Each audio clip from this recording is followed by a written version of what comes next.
Hi, this is Simon from HomeKit News, and this week we're looking at a new device from VOCOlinc as part of their security range, namely the Opto Smart Indoor Camera. Now, with so many HomeKit cameras available, how does this one make its mark? Keep watching to learn more.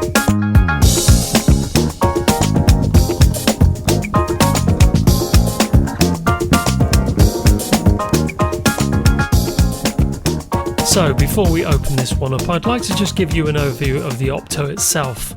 Now, this is VOCOlinc's first camera, and unlike many of their range, this is exclusively HomeKit compatible, which may well please some.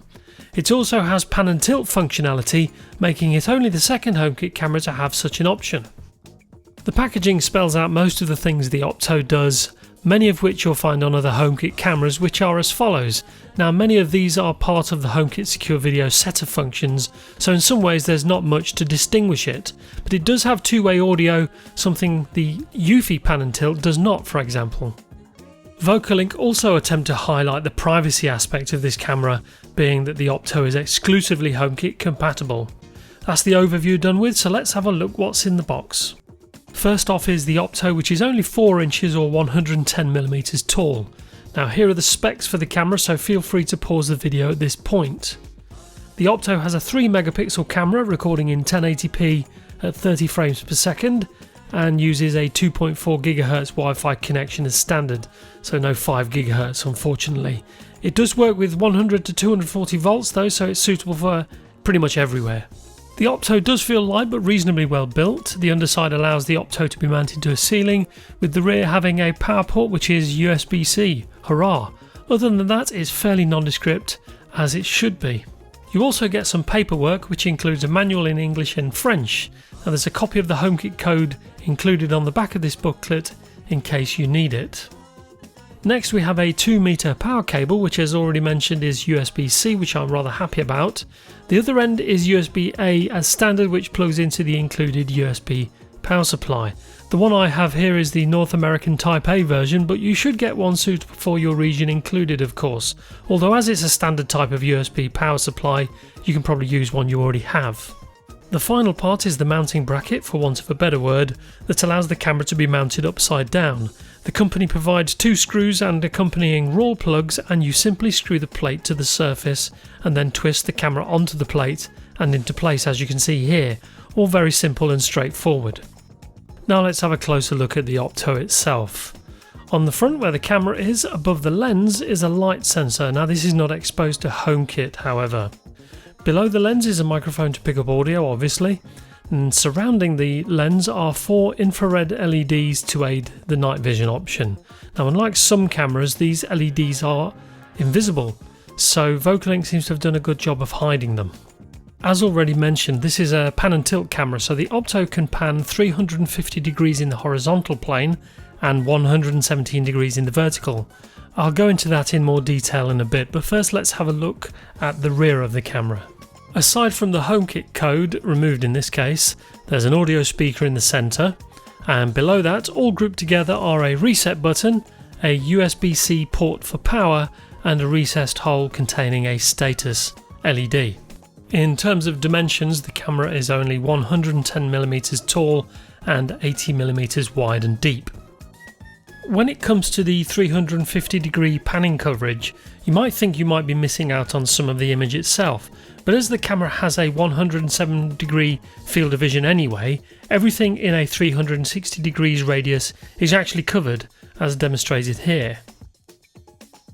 Next, I'll give you a rough idea of how the camera performs under different lighting conditions, starting off with the recording in the daytime with indoor lights on. You can see the newest member of the household helping us out here. His name's Bubble. Next, we have a daytime shot, but with no indoor lighting and only daylight coming through the windows.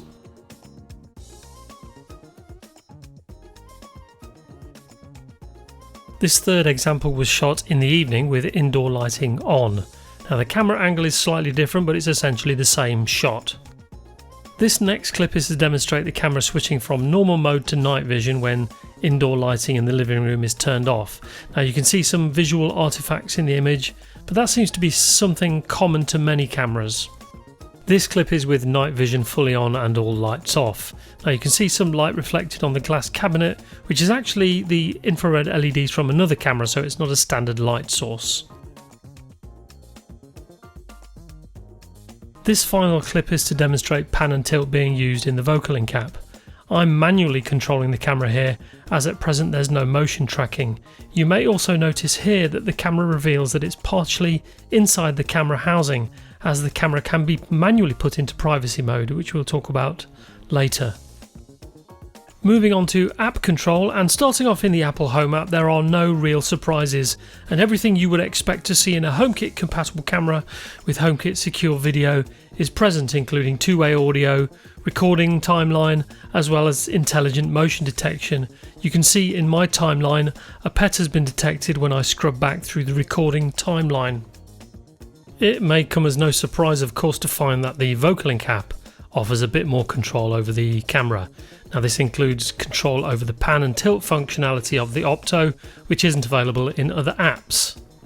If you want to see your recordings, you press the HomeKit logo and that takes you directly back to the Home app.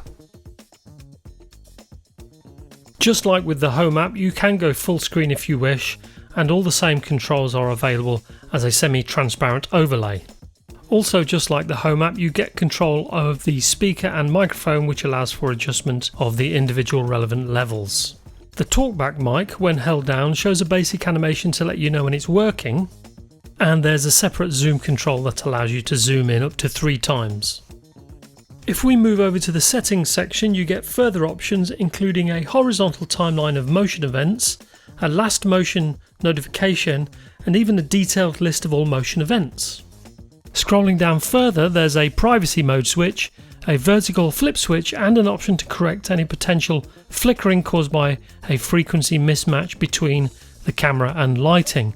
The flip switch is used for when the camera is mounted upside down, and the privacy function allows the camera to recess into the camera's body, and what's really quite handy is that this mode can be used in automations. Finally, onto the pros and cons, and unlike the Eufy cameras, the Opto doesn't require you to sign up or sign into the VOCOlinc app, which harks back to the company's Privacy Matters slogan. Now, whilst you can change the recording or streaming state of a camera in the Home app, the privacy mode function can be used in a wider context within all manner of automations, which opens up a lot of potential. The pan and tilt is nothing new, of course, but the Opto is the only camera with this functionality besides the aforementioned Eufy indoor camera. Hopefully, HomeKit will eventually allow control of this function directly within the Home app. Going back to privacy, and as this is exclusive to HomeKit, you can rest assured knowing that no other platforms have access to the camera feed. Now, two-way audio is standard on most HomeKit cameras, of course, but I point this out here as the equivalent Eufy camera doesn't have this function. So if two-way audio is something important to you, then this stands above the Eufy in that respect. Now, the only con is that whilst there are a few functions I'd love to see on the Opto, the only one I really miss is the option to record locally via an SD card. Now, it's not a deal breaker, but it would be nice if you have more than 5 cameras or want to record locally. So, as always, whilst that wraps up our overview of the Opto camera, you can of course read the full written review on our website for a more detailed approach. Feel free to share your comments, good or bad, in the comments section below, and until the next video, thanks for dropping by and I'll see you soon.